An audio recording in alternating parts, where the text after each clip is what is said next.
Čau visiem! Beidzot arī es esmu kaut kur aizbraucis. Šis video, ko jūs tagad redzēsiet, ir atskaite un atmiņas. Man nav fotoalbuma, tāpēc man ir YouTube kanāls, kurā es ielieku šādu video. Viņš varbūt ir mazāk izklēdējošs un saistošs, bet tas ir tāds pierakstu blociņš. Mans fotoalbums par ceļojumu. Par cik es biju ceļojumā kopā ar vēl 3 draugiem. Mēs esam tāda kompānija, par kuru pastāstīšu tālāk. Es ieturēšu video stilu nedaudz neitrāli, lai arī viņi var skatīties šo video un parādīt kaut kādiem draugiem, jo man šķiet, šobrīd es esmu vienīgais, kurš ir apkopojis visas fotogrāfijas. Runājot par video un fotogrāfijām, materiālā, kurš tālāk ir redzams, ir vismaz 4 dažādas kameras, kurās cilvēki ir filmējuši horizontāli, vertikāli, fotografējuši tumsā kameras, ir labākas kameras, ir sliktākas. Es mēģināšu maksimāli izmest visas drāzes, rausteklības un tā tālāk, bet tagad, skatoties tos ieraksta klipiņus, es jau redzu, ka viss būs slikti. Bet nekas, galvenais tās atmiņas, un es arī sapratu, ka nav šim video pilnīgi nekāda jēga, ja es viņu vienkārši parādu. Tur ir jāstāsta. Jāstāsta varbūt ne tik daudz jums, bet lai pats atcerētos, par ko ir runa un kāda ir tā chronoloģija. Aiziet! Tātad, pirms vairāk kā 10 gadiem mēs nodibinājām tādu diskusiju ordeni, kurā 11 dažādi profesionāļi un vienkārši alkohola entuziasti reizi vai 2 gadā savācās, lai apspriestu savas aktualitātes un visa pastāvošā bezjēdzīgumu. Šie pasākumi mums nereti ir finansiāli apgrūtinoši un paliek arvien dārgāki, un mēs konstatējām, ka šobrīd vecrīgas piedāvājums nav pievilcīgs pat mums augstas raudas speciālistiem. Tādēļ biedrs Ivars nāca klajā ar oriģinālu ideju. Ja reiz izmaksas neizbēgami ir lielas, kāpēc mēs nevarētu vienkārši uztaisīt vienu pasākumu Gruzijā? Rezultātā 2024. gada 12. janvārī no mūsu 12 cilvēku kolektīva 4 arī tiešām izlidoja. Rekur Māris, es un Jānis. Pašu organizētā Ivara nefotografējām, jo īsti nav vērts. Pēc 4,5 stundu garā lidojuma iespējams ap 12 ielidojām Kutaisī, kas ir Sakartvelo galvaspilsēta. Gruziju nesauc par Gruziju, bet Sakartvelo. Šo nosaukumu viegli atcerēties, ja iztēlojaties garāžā sakarinātus velospēdus. Nosaukumu Gruzija ieviesa cariskā Krievija, un lai arī viņi nečingst, apkārtējie kartveli, jeb gruzīni, tiešām novērtēs, ja sauks viņu zemi par Sakartvelo. Lidostā mūs sagaidīja kantainie večuki ar piedāvājumu taksī, bet mums tas nebija nepieciešams. Mūs savāca Givī, Ivaram labs draugs un visa šī pasākuma patrons. Givī kā jaunās paudzes pārstāvis runā angliski, bet vecie kartveli, jeb gruzīni, viņi runā krieviski. Jāpiezīmē, ka viņu krievu valoda ir līdzīga mūsējai, nemitīgi jauc vārdus, viņiem aizmirstās izruna, viss kā pienākas. Ja kāds krievs stāsta, ka Gruzijā ir tik jauki un neviens šķībi neskatās, viņš vai nu bijis pie krieviem Gruzijā, vai arī vienkārši nedzird un neredz. Latvija krieviem ir nesalīdzinām pretīm nākošāka. Vēsture tāda paši vainīgi, pārsteigumu nevajadzētu tēlot.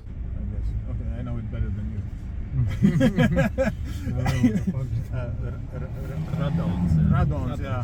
Un viņiem tās vānas, tur bija visādas procedūras un tam līdzīgi. Ielidojot, laiks bija nedaudz lietains, apmācies un apmēram 3 grādi plusos, kas mums ļoti patika, jo mājās bija -20 pēc Celsija. Pēdējais, ko šajā video pieminēšu par laikapstākļiem, ir tas, ka mēs nevienu brīdi nesalām. Likās diezgan silti pat sniegotās augstienēs, jo mēs bijām mājās pārsaluši, tikko bija tās augstās nedēļas, kas tur bija decembra beigās, janvāra sākumā. Tāpēc es arī domāju, ka 10 braucam rītā, un ja rītā kāds grib rūkas vai paēst, tad... Viesnīca tīra, moderna, klasiska viesnīca, tāda, kāda viņas parasti mēdz būt labas viesnīcas ar mazas istabiņas, jauks personāls un jauki mēs, un brokastis bija iekļautas. Gulējām istabā pa 2, gultas atsevišķi, un es nebiju vienīgais, kurš krāts. Bet mēs baigi neiesprigām ar komfortu, jo pašā viesnīcā mēs uzturējāmies stipri maz. Šeit guļu es. Un te guļ Iveta.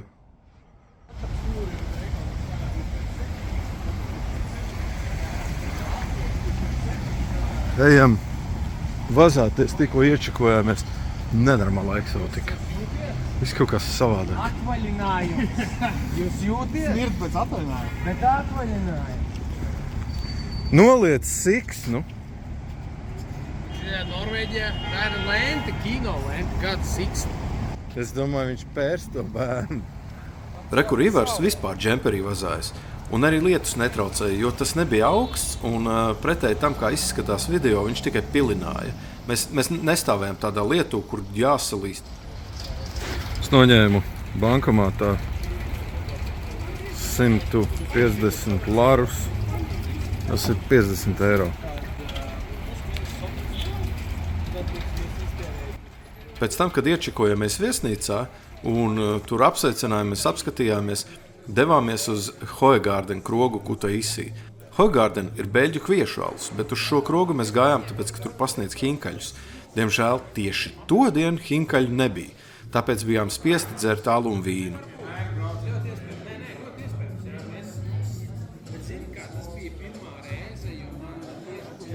Vēlāk, pēc krogas apmeklējuma, devāmies kājām pavazāties pa Kutaisī, lai nosistu laiku līdz 6 vakarā, kad bija jābrauc pie Givī uz restorānu.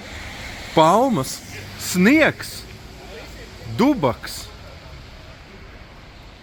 un palmas. Labi, ok, nav dubaks, ir kaut kādi plus 5, bet Gruzija un palmas... Ivars teica, ka viņa draugam ir restorāns Gruzijā, un es padomāju, nu tā kā restorāns, tāds krodziņveidīgais. Izrādās nē, Givī ir ieprecējies ģimenē, kurai pieder viens no lielākajiem restorāniem Kutaisī, un mēs esam uzaicināti kā viesi. Nedaudz par galdu kultūru. Ēdienus neservē individuāli. Nav tā, ka tev atnes tavu porciju, kurā ir salikts tas, ko tu pasūtīji. Nē, katram ir šķīvis, jūs sēžat pie galda un visu laiku nes nepārāk liels trauks ar ēdienu, no kura tu ieliec sev pats. Bet tos ēdienus nes visu vakaru un iepriekšējos prom nevāc. Beigās tu sēdi pie ēdienu traukiem, zem kuriem ir ēdienu trauki, kuri ir uzlikti uz ēdienu traukiem. Pie tādām kaudzēm. Un tas turpinājās gan visās turpmākajās mūsu ēdienreizēs, kuras nebija apzināti pasūtīts porciju skaits. Ēdiens ir ļoti garšīgs un diezgan eksotisks. Visam izteikti garša, jo viņi daudz kur liek to kinzu klāt, bet nekas nav baigi salds vai baigi sāļš.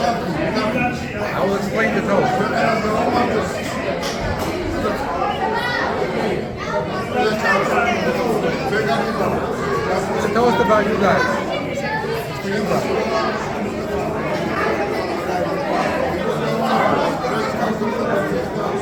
He wants to bless every guest that comes to Georgia, especially the ones that are our guests, meaning you guys. Nevienu brīdi nesanāk pārēsties, jo ēšana ir vairāk tusiņš nekā vienkārši rīšana. Pie galda ir tostu teicējs, kuru nedrīkst pārtraukt. Viņš sauc tostus, ir konkrētas tematikas, piemēram, dievs, aizgājēji, un kaut kas vēl, kurus noteikti jāsauc, un tad visi dzer.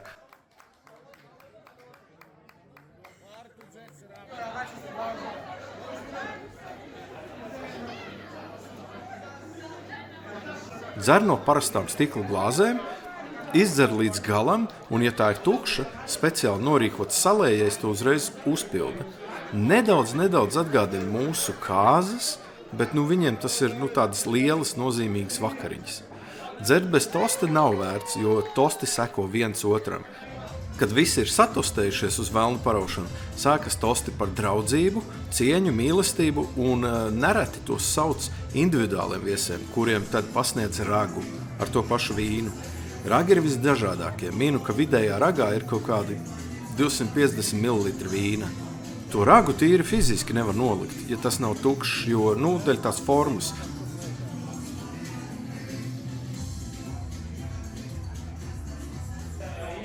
Rekur, davai iekšā.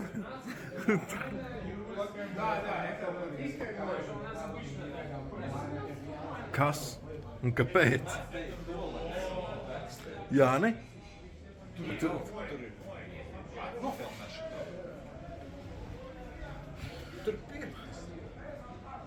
Es nezinu, kas tur ir. Ejam, paskatāmies, kas tur ir. Kas Givī? Viņš jau... nebūs pirmā reize. Lidiņš. Šis ir lidiņš reiz 7. Mēs jau bijām diezgan krietnā kunga dūšā, bet atceros, ka nebija nekāds baigais kauns, jo visi apmēram vienlīdzīgi palika spīdīgi. Nav tā, ka grūzīni paši savu vīnu turētu kaut kā labāk. Visi apmēram vienā laikā sāka palikt smaidīgi. Литр вина. Утром 50 грамм чачи, днем 3 стакана вина, вечером 3 стакана вина. Эликсир молодости.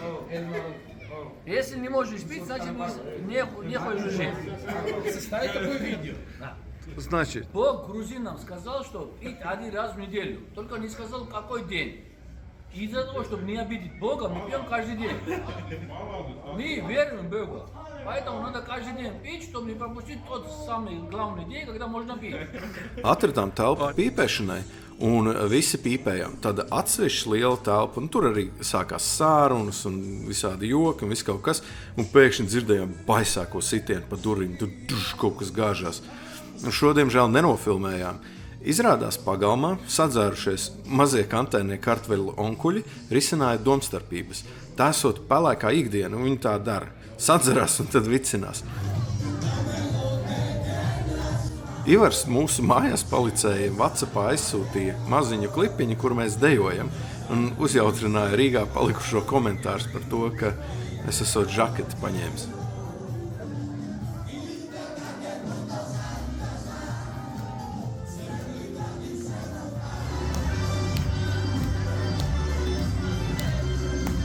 Diemžēl par atlikušo vakaru man vairs komentāru nav. Iespējams, es tur vispār nebiju, vai arī, ja biju, tad tas nebiju es. Ierodoties viesnīcā, tika lietots vēl nedaudz alkohola, pievērsāmies diskusijām, un pēc bildēm, nostāstiem un pusapēstiem kebabiem spriežot, mēs vēl naktī esam turpinājuši svinēt un vēl aizbraukuši ar takses, cik saprotu, pēc parasta kebaba, un es pamanījos pazaudēt mobilo tālruni.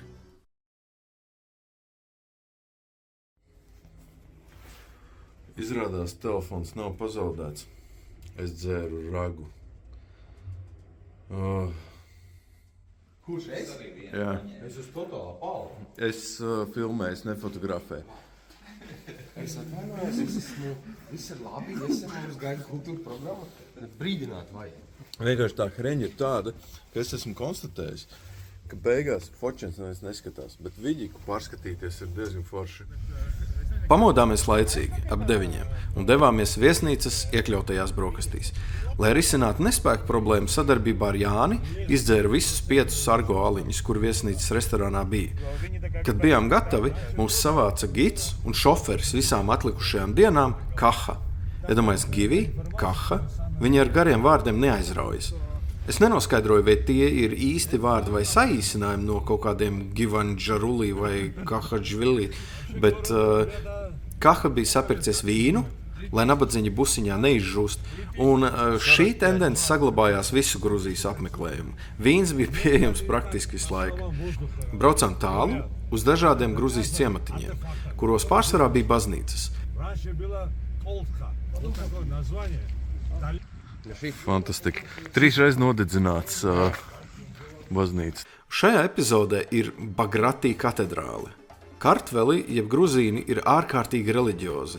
Pat ja pašam visa tā padarīšana nepārāk saista, pareizticība, kura dominē Gruzijā, ir veidojusi cilvēku kultūru un atstājis milzīgu iespaidu uz arhitektūru. Visi viņu karaļi un karalienes bezmaz automātiski tika iecelti svēto kārtā, tādēļ monarhija un senā politika vispār nav nodalāma no reliģijas. Visa valsts ir uzbūvēta uz vēstures pamatiem, kā fiziski, tā kultūras ziņā, un vismaz tajā vietā, kur mēs paši bijām, paliek iespējas, ka Gruzija ir vēsture, un mūsdienas ir tikai tāda uzlīme uz iepakojumu, kura nav nopietni uztverama un apspriešanas vērta. Bet par saviem karaļiem un svētajiem viņi var runāt stundām. Aktuālos politiķus un lēmējus tā arī neviens nepieminēja. Nedaudz šķiet, ka viņi domās vairāk pavada laiku pagātnē kā šodienā.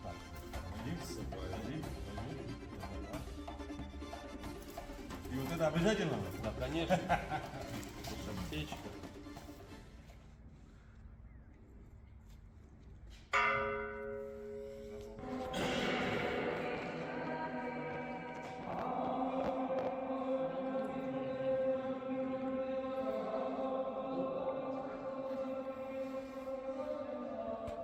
Kā jebkurā postpadomju valstī, ir daudz milzīgu pamestu sanatoriju, jeb atpūtas ēku. Kutaisi vispār kādreiz ir bijis padomījā nozīmīgs kurorta un rehabilitācijas centrs. Tur braukuši visādi politiķi un cilvēki atpūsties, un Staļins ir bijis un tam līdzīgi. Vienā no šādiem sanatorijiem mēs tikām iekšā. Paredzēts tikt iekšā nav. Īpašnieki viņiem visiem ir privātpersonas, bet tās privātpersonas nespēja šos īpašumus atjaunot. Tas nemaz nepārsteidz, jo investīcija būtu 10 miljoni, lai to visu sakārtotu. Tā mēs minējām.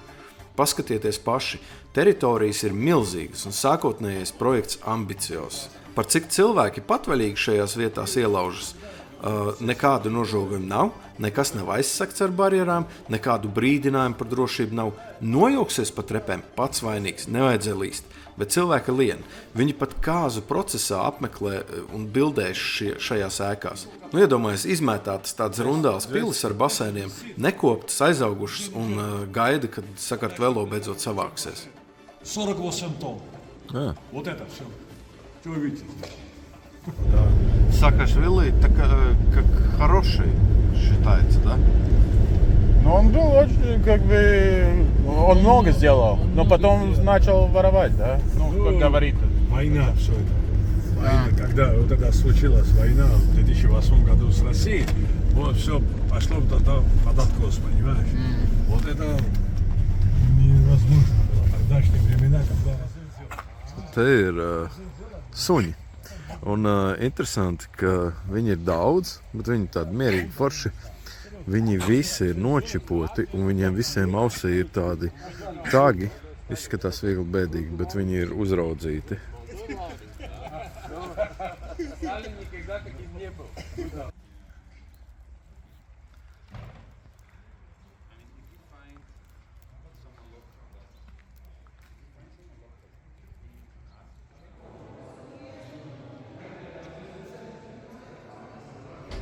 Es filmēju šo video, pazaudēju visus, es esmu viens pats. Es braucu uz otro stāvu kaut kādā vietā.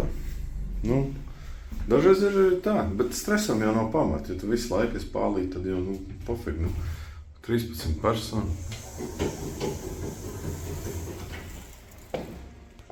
Es atradu telpu, kas ir vienkārši mobilo telefonu telpa. Viss spaida mobiļus. Es negribu tur iet iekšā, es nevaru iztēloties vēl garlaicīgāku vietu, kā telpa pilna ar cilvēkiem ar mobiļiem. Nākošais Ivara un Kahas sastādītajā programmā bija alu apmeklējums. Prometeja jeb Kumistaviala. Turistiem redzama tikai 10. daļa, bet mēs tāpat nebeidzām jokot par to, ka tā ir nedaudz iespaidīgāka par Gūtmaņalu. Interesanti, ka, lai arī ārā sniegs un ap 0 grādu, alā bija ļoti silti. Nedaudz pat pārāk silti, ņemot vērā, ka mēs bijām silti saģērbušies. Šis arī bija brīdis, kad visi 4 modernie tālruņi uzskatām nodemonstrēja atšķirības starp tālruni un filmēšanai paredzētu kameru. Cīņa ar mīkreisli joprojām nav atrisināta un uzfilmētais materiāls ir nožēlojams, bet priekšstats rodās. Problēma ir tāda, kā izskatās brilles. Es ceru, viņam neredz vispār neko.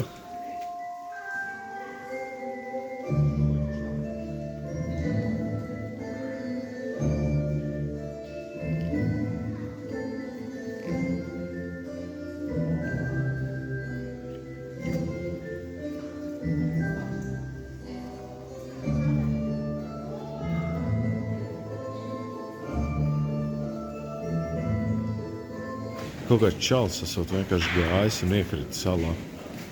Un tad uzzinājis, ka šeit tāda ir. Bet kaut kāda vispār mistika. Totāls gredzena pavēlnieks. Totāla orku stāvs. Tas ir fekalīts.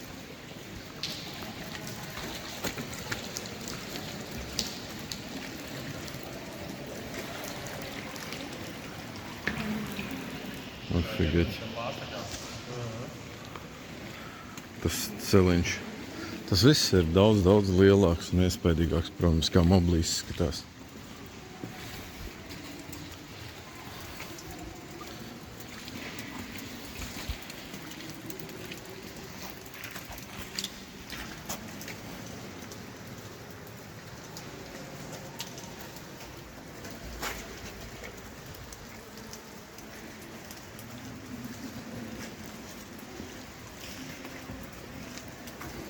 šaurs. Kad tādu šauru, tad tur apmēram galvu pielies, tev prizved cauri to upi. Īsi, ja? Pasties kāds cūcis. Kas par cūci? Viņš tas pamatīgs. Ielas vidū cūcis ir izlēmis kaut ko ēst. Te, kur īsti banāni. Наверху, видишь? Jūs esat redzējuši banānus ar sniegu virsū?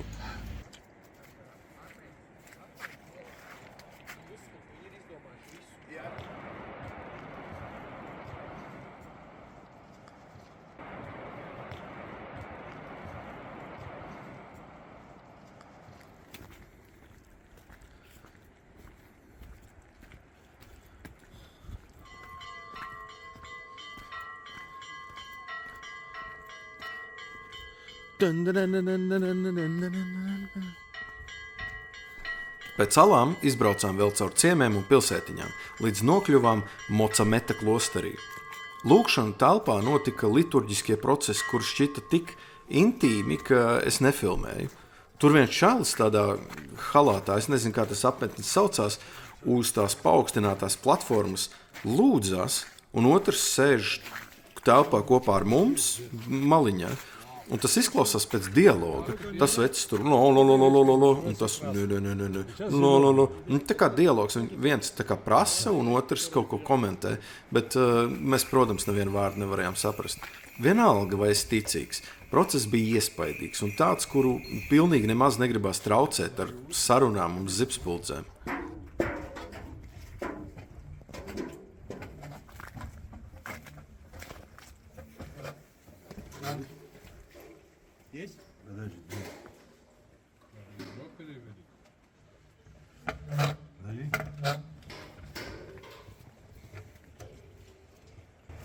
Kalnu klosters. Un tur iekšā reāli čaļi runā un viss tā liturģija, viss tas pasākums notiek. Un tas tur nevarēja nofilmēt. Man liekas, ka tur nemaz nedrīkst nofilmēt.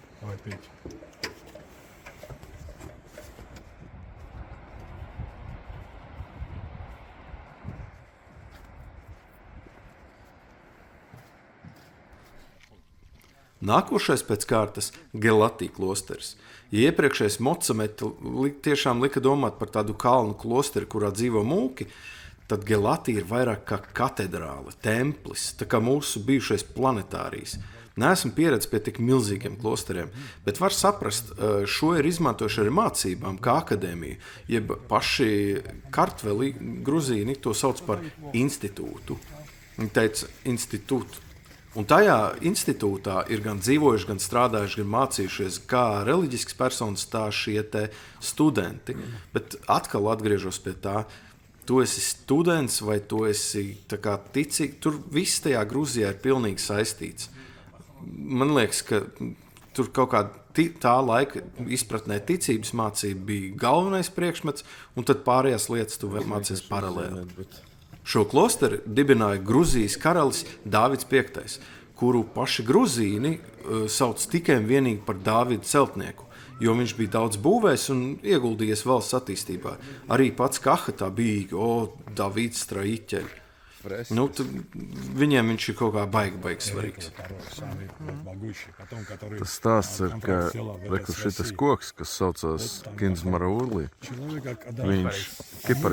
viņš nekad neaug augstāks par baznīcas torni, jo viņam augšā ir ne mutes nagu sērga, bet kaut kas tur ir. Bet viņš neaug augstāk.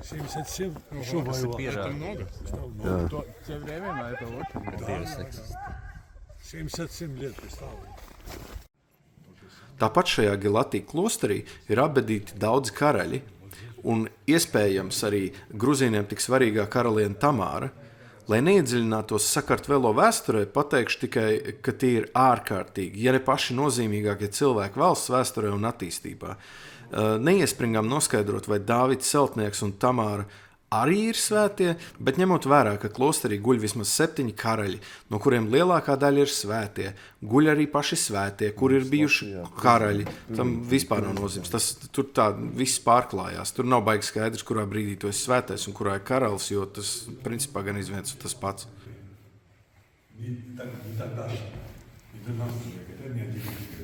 Это 16-17 век. Тогда это сделано тогда. Tikai 400-500 gadu. И вот этой Грузии у населения нигде нету вот таких деревянных. Это селаны. Когда вот была уже Россия, нас, как раз сделали, да, 200 лет тому назад, вот это они сделали. И россияне здесь проводили службу. То же самое, понимаешь? Вместе с грузинами и вот это, да, нигде у населения нету. Это доказательство того, что в тогдашнее время, да, 200 лет тому назад, у нас же была Георгиевский трактат в 1783 году при царе Ирекле II.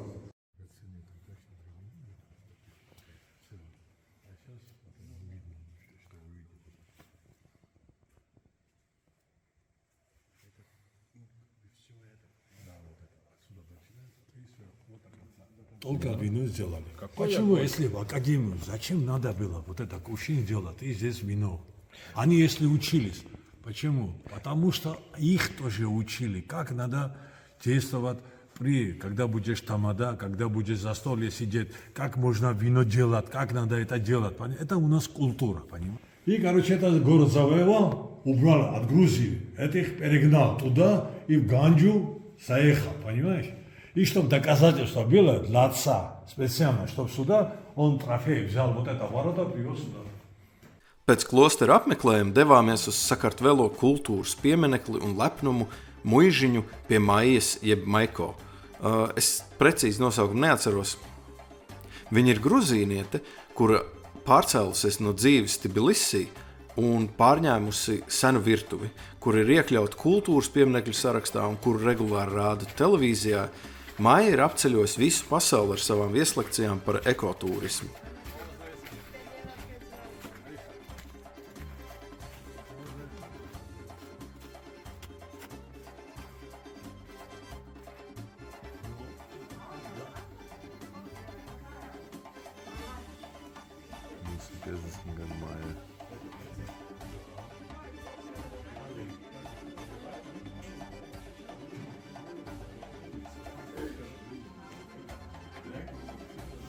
Население называется Гелати, в честь Гелатского монастыря. Этот дом очень старый, почти 180 лет. Я сказал 200. Почти, да. Даже они не знают, сколько будет. Galvenā viesunām un virtuves atrakcija pašam cept savu hačapuri, bet tiem, kuri ar hačapuri iedomājas to mīklas laiviņu ar iekšā sieru un jēlu olu, paskaidrošu, ka tāpat kā Latvijā, Gruzija sastāv no dažādiem reģioniem, un katrā reģionā virtuve ir stipri atšķirīga. Reģionā, kuru mēs apbraukājam, jeb Imeretiju, hačapuri ir apaļš plakans pīrāgs, kuram iekšā ir specifisks viņu siers, kurš atgādina sieru samaisīt ar viespienu. Tā laiviņa ir Adžāra reģiona hačapuri. Ceļojumā ēdām arī citu hačapuri no cita kaut kāda reģiona, kurš bija līdzīgs šim, bet virsū vēl tiek uzkaisīts siers un viņš tā apcepās. Viņš izskatās kā siera pica nedaudz. Наоборот, надо поставить, по-моему. Так, да? Да, потому что там уже... Все правильно. Все правильно. Да. Все правильно. Вот. Молодец. Положите листья сверху. Еще. Давайте. Кто хочет? Давай, рискни. Вот, если да. Да, ты магазин да. Ара, ко, Эдри. Надо хотеть пальмиду, да, Мара? Это как Сейчас хачапури сделаем. как хинкали, только пустые и... Нет, это не хинкали. Только пустые. Mums ir mīlestība.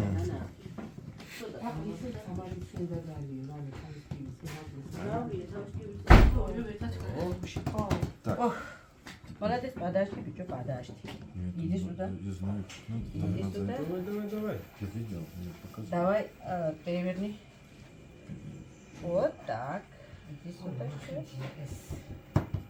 Давай, я И теперь это, и я помню, так, вы делали... да, так. Вы делали... Расширяй это. Да. И только оставляй это место, чтобы закрыть. И теперь вы так... Да, вот так, Гигантский молодец. хинкали. Да, потому что редко так, что так красиво. Man, protams, vajadzēja pajokot, ka tiklīdz aiziesim no virtuves, jau uz to restorānu telpu, viņi tos hačapuri ātri pabeigs mikroviļņu krāsnīs. Attiecīgi Maija man lika sēdēt pie krāsnes uz bluķa un skatīties visu procesu, bet tiklīdz viņa novērsās, uz brīdi mazgāt rokas, es aizlaidos nopakaļ dzirdot smieklis no virtuves. Par maizi runājot, Gruzijā maizes izstrādājumi ir sasodīti garšīgi, bet tas ir tāpēc, ka tādu maizi mūsu izpratnē, iepakojumus tādu maizi, es nemaz neredzēju. Viņi cep visādus lavašus un maizes izstrādājumus, bet ne maizi klasiskajā formā, ne tādās šķēlēs. Un to lavašu lieto vienkārši piekožot un mērķu izslaucīšanai no bļodas.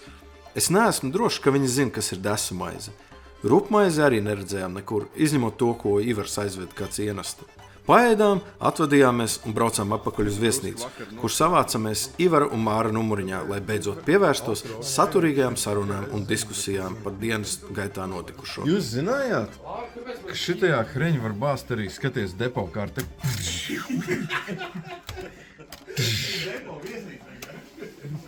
Pirms tam veikalā bijām paņēmuši dzērienus dažādām gaumēm. Jāteic, ka šāda atpūta bija pamatīgi forša, jo staigāts tika daudz.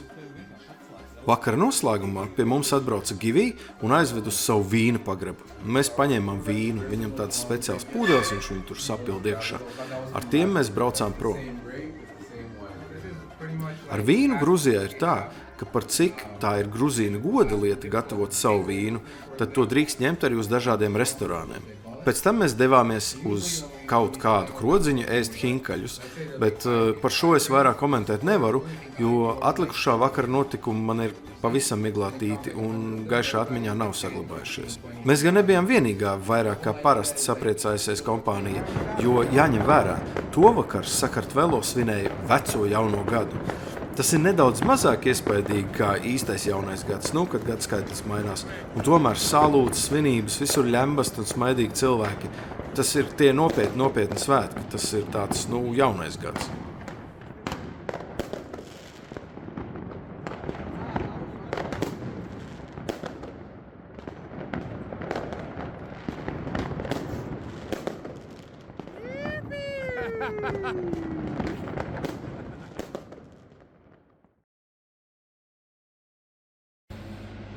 Es saprotu, kas es esmu, bet kāpēc? Tērus arī labs sarkanais. Man užau kādreiz ļoti garšot, es tagad užau. Užau var nemazgāt acis, viņiem arī. Es vismaz jūtu to pašu, kas ir Valmērmuižai. Sasvīts. Man patīk, kā Regnārs izsakās par tērveti. Tērvete, kas nav sarkanais, esot ļangans. Vakar bija labāk, vai? Nē, vakar vai kad mēs mainījām, bija labāks kurs. Atkopāmies, savācāmies. Pirmais realitātes šoks pārgāja un pat jau sākām justies labi. 9 no rīta atkal mūs savāca kaha, lai brauktu uz Sakartvelo vīnālām. Tas ir tādas salas, kur sapudelētu vīnu uzglabā metāla kastēs. Arī tu vari savu vīnu kolekciju par kaut kādu naudu glabāt viņu alās. Tur arī iemācījāmies, ka Gruzijā ir tāds pussaldais vīns, neobligāti baltais, nosaukumu kisī. Foršs nosaukums. Kisī ir nevis viena vīna nosaukums, bet vairāk vīna veids, tā kā Sauvignon vai Pinot Grigio. Šķiet, ka kisī varētu būt arī sarkanvīns. Vienkārši, ja tu pagaršo kisī, tad apmēram zini, ko gaidīt no visiem pārējiem kisī vīniem.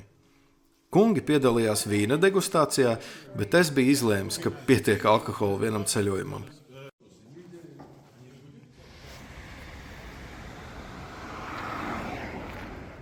Nākošais pieturas punkts – Kutaisi kanjons.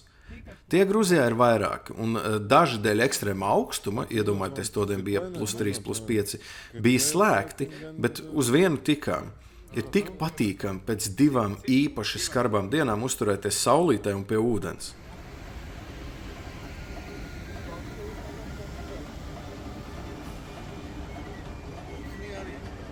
Tev pārdod biļeti, kas ir jāliek tajā aparātā. Viņi ir nolikuši veceni, kas tavu biļeti liek tajā aparātā. kaut ko filmē, bildē? Ak, tu Dievs, cik grūti. Tas ir skaisti. Es tā gribētu automobīļu sēdekļus. Šis ir absolūti ideāli paģeriņām. Tāds, lēnām, šķidrs. Mārī, tev ir intensīvi jāierē. Rādi, kur tu esi ēdis. Vispār nekāda problēma. Nē, vienkārši man super nērti šitas. Vest ir drausmīgi. Bet Ivar, es esmu pamanījis, viņiem slikts laiks nevar to, nevar šito. Viņiem tā latiņa slikts laiks ir baigi zema. Viņi nezin, kas ir slikts laiks. Reiz tas otrs kaņoms, kur mēs netiekam, tur iet, tāpēc tu ej.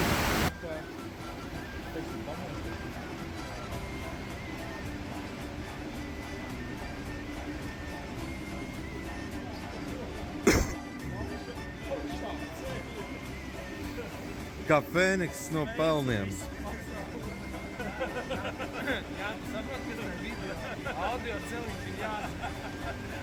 Jūs zinājāt, ka ja ļoti spīd saule un Māris ir saviebies, sažmiedzies saulē, viņš izskatās pēc, Māris šobrīd bišķi pēc ķestera. Kirkorovs? Protams, ka sunīši. Silta, rītīgi silta pavasara diena. Un sunīši. Vienkārši pilnībā pofigā čuči. Tik nenormāli forši. Visi uzraksti izskatās pilnīgi vienādi. Tu nesaproti, cik ir nauda, kas ir nauda, kāpēc ir nauda. A как это по-русски павасарс? Весна, весной, напомню. Да, мы сейчас приедем обратно, минус 18. Вот šito brīdi nopauzēt un palikt pavisam. Nerunā. Jā. Atvaļinājums vispār nav nojausmas.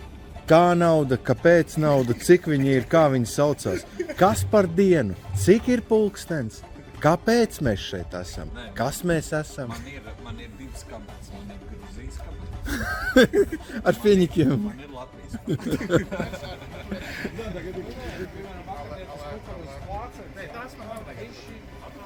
Pēc laivu brauciena devāmies ēst uz klasisku gruzīnu krodziņu. Tāds ceļa malā, bišķiņ nekurienē, bet īsts gruzīnu krogs. Baigais pārsteigums Gruzijā. Visur, kur mēs ejam, klintis un akmeņi.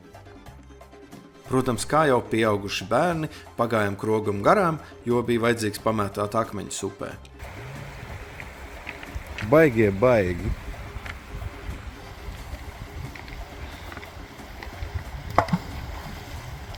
Kad Ivars pasūtīja ēdienus, likās baigi daudz, bet atkal Gruzija, visi ēdieni ir mazas porcijas, mazās tādās bļodiņās, un katrs liek pats, ko sev grib. А вы можете так, там были переводчики, что это перевести, да? Вы можете вот это бакаки цхалши кикиневс. Это значит лягушка в воде квакает, да? Вот это можете перевязать, да? Вот это говорит. Никто не слов. Там. Один догадался, он сделал вот так, вот это, отсюда, который идет, да? И от этого он потом это высказал. Почти 5 минут, 10 минут это повторял. Потом сказал, бакаки цхалши кикиневс. Это было для меня, это было, понимаете? Это очень тяжело, конечно. Ты тоже стигли, пожалуйста. Это как это делается? Очень хороший отзыв. Šitas te ir harčo. Vispār nekāds sakars ar to zupu, ko mēs ēdam mājās. Viņš ir tā kā mērca. Un šitas ir ostrī, bet viņš nav ostrī, laikam. Un šitas ir Ivars. Viņš gan ir ostrī. Pēc krodziņa braucām uz viesnīcu un pāris stundas pagulējām, jo, paši variet saprast, iepriekšējās naktas organisms nav baigi gulējis, bet vienkārši cīnījies ar promilēm. Это что-то уникальное. У нас такого не бывает. Vakara noslēgums Givī un viņas sievas tēvs ģimenes mājā, vīna pagrabā. Kā katru reizi, pilns ar radiem un draugiem. Cilvēki 15, 20. Viņi radus un draugus satiek vismaz pāris reizes nedēļā un kopā taisa šos te mielastus. Tādēļ tā skaidri saprast, kurš ir rats un kurš ir draugs, ir tikpat grūti, kā saprast, kurš ir monarhs un kurš svētais. Givī sievas tēva radu draugs gatavoja šašliku un runājot par grūzīņu šašliku, viss noslēpums ir tikko kautā cūkā. Šašliks bija fantastiski garšīgs, bet pagatavošana vienkārši triviāli. Viņi gaļu apber ar sāli un liek uz ogliem cepties. Vispār nekāda marināde, nekas. Nav pat tur pusstundu uz sīpoliem. Nē, vienkārši sagriezta gaļa uzreiz cepam. Tikai tas, ka tā gaļa ir ļoti, ļoti svaiga. Un jā, viņi arī nedaudz piededzina, viņš kļūst tāds tumšāks. Bet es pamanīju, ka viņi mēģina straujāk izcept, viņi baidās izžāvēt. Tas, kā viņi cep, ir nedaudz drosmīgāk kā mēs. Viņi ļauj viņam nedaudz apsvilt, lai nav tā, ka ogle, bet lai ārpusē gatavs un iekšā sulīgs. Viss ir cepšanas tehnikā un pašā gaļā. Marināžu un īpašu soļu receptē nav. Bet visādas paštaisītas mērcītes, ar kurām viņi ēd to šašliku, tās gan ir daudz un visādas interesantas. Kurma.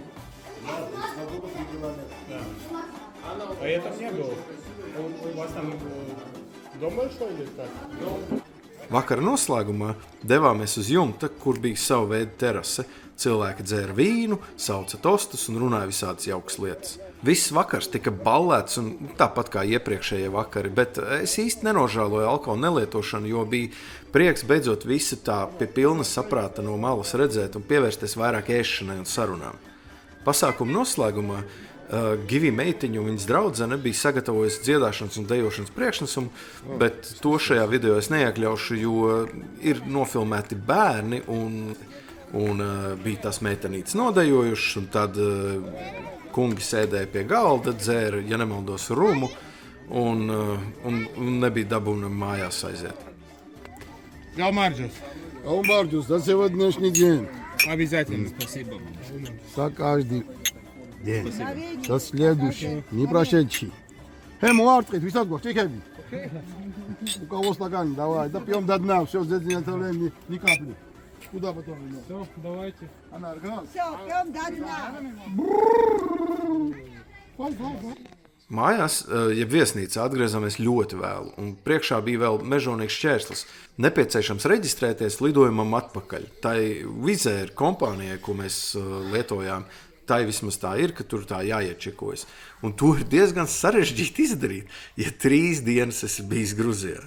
Es domāju, ka visi, kas ir mēģinājuši pēc vecerīgas apmeklējuma izsaukt taksi, sapratīs, par ko ir runa. Pirms miega aprunājos ar Jāni par aktualitātēm, iespējām un likāmies gulēt. Māju ceļš. Visi pohaini.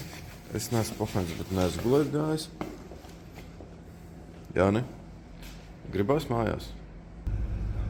Kaha mūs savāca neilgi pēc 4:30, lai mēs laicīgi ierastos lidostā. Lidostā redzējām visus tos pašus pūrnus, kur bija lidmašīnas turpceļā, kas nepārsteidz, jo cilvēki patiesībā ir gan vienādi un domā vienādi. Ēšanai izmantojām savveidu esmaizes.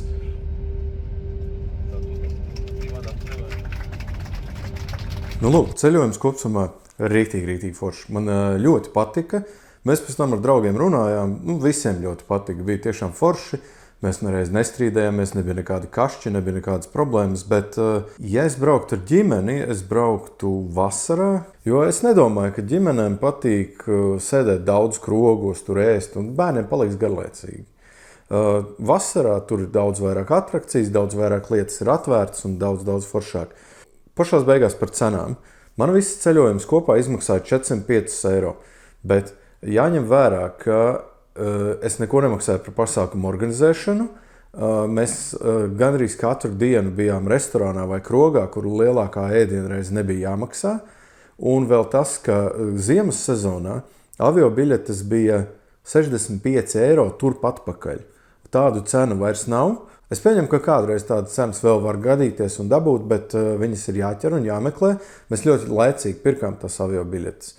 Kāpēc es iesaku šo valstu apmeklēt, ir tāpēc, ka viņa ir salīdzinoši lēta un tuva ļoti eksotiska valsts. Jo, piemēram, kad tu ceļo, tur nezinu, Spānija, Portugāla, Itālija, Francija, Somija, vienalga. Tas ir Eiropas valstis ar kaut kādu salīdzinoši, ir savas kultūras sastāvdaļas, bet salīdzinoši līdzīgi. Viss būs apmēram vienāds visur. Tad Grūzija ir pilnīgi absolūti savādāka. Vispār citādi cilvēki, citāda attieksme, citāda satiksme, citādi noteikumi. Viss ir pilnīgi citādi, ir rīktīgi eksotiski. Es uz Grūziju nebrauktu, ja man ļoti patiktu saldie ēdieni. Principā atskaitot to vietu pie Maijas, tajā vienā mazajā viņas autentiskajā retro virtuvītē un tajā viņas krogā. Nekur citur visa ceļojuma laikā mēs pat neredzējām saldos ēdienus. Mēs nopirkām tirgū, mēs bijām ieskrējuši arī tirdziņā uz īsu brīdi, tos tādus riekstus, vīnogu sulā, to mēs atvedām uz mājām, bet atskaitot tādas uzkodas, saldo vispār nekur neredzēju. Es redzēju, ka bija viens tusiņš vienā vietā, kur cilvēki ēda tortes, bet mums vispār nekā tāda nebija. Un nebija arī tā, ka prasītos. Katrā gadījumā brauciet arī jūs, ir forši.